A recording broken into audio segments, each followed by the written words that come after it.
લાખણીના રામનગર વિસ્તારમાં વર્ષો જૂની પીવાના પાણીની સમસ્યાનો સરપંચ સુરેશભાઈ પટેલની જહેમતથી અંત આવ્યો છે, જેને પગલે ગ્રામજનોએ નર્મદાના જળને પુષ્પોથી વધાવી ખુશી વ્યક્ત કરી હતી.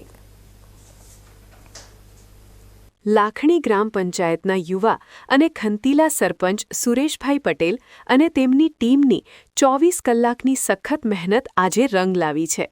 રામનગર વિસ્તારમાં લાંબા સમયથી પીવાના પાણીની વિકટ સમસ્યા રહેતી હતી અને ખાસ કરીને છેલ્લા 4 દિવસથી પાણી બિલકુલ ના આવતા સ્થાનિક રહીશો મુશ્કેલીમાં મુકાયા હતા. આ ગંભીર પ્રશ્ન અંગે રામનગરવાસીઓએ સરપંચને રજૂઆત કરતા જ પંચાયતની આખી ટીમ એક્શન મોડમાં આવી ગઈ હતી. સરપંચ સુરેશભાઈ પટેલે પંચાયતના સભ્યો ચમનભાઈ માજીરાણા, નાથાભાઈ પટેલ, ભરતભાઈ ઠાકોર અને કાંતિભાઈ પરમાર તેમજ ગામના યુવા સાથીઓને સાથે રાખીને આગથળા પાણી પુરવઠા પ્લાન્ટમાંથી સ્પેશિયલ કનેક્શન મેળવવા માટે સતત 2 દિવસ સુધી મેદાનમાં રહી કામગીરી પૂર્ણ કરાવી હતી.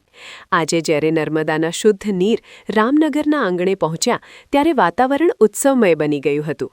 નાની બાળાઓએ પરંપરાગત સામૈયા કર્યા હતા અને પુષ્પ પાખડીઓ વેરીને નર્મદાના નીરનું પૂજન કર્યું હતું. પોતાની સમસ્યાનો કાયમી ઉકેલ આવતા રામનગરવાસીઓએ યુવા સરપંચ અને તેમની ટીમને પુષ્પહાર પહેરાવી મોં મીઠું કરાવીને હૃદયપૂર્વક આભાર માન્યો હતો.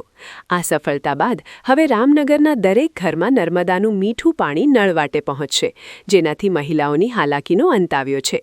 યુવા સરપંચની આ લોકભોગી કામગીરીની સમગ્ર પંથકમાં પ્રશંસા થઈ રહી છે, કારણ કે તેમણે માત્ર વચનો આપવાને બદલે જમીન પર ઉતરીને પ્રશ્નનું નિરાકરણ લાવ્યું છે.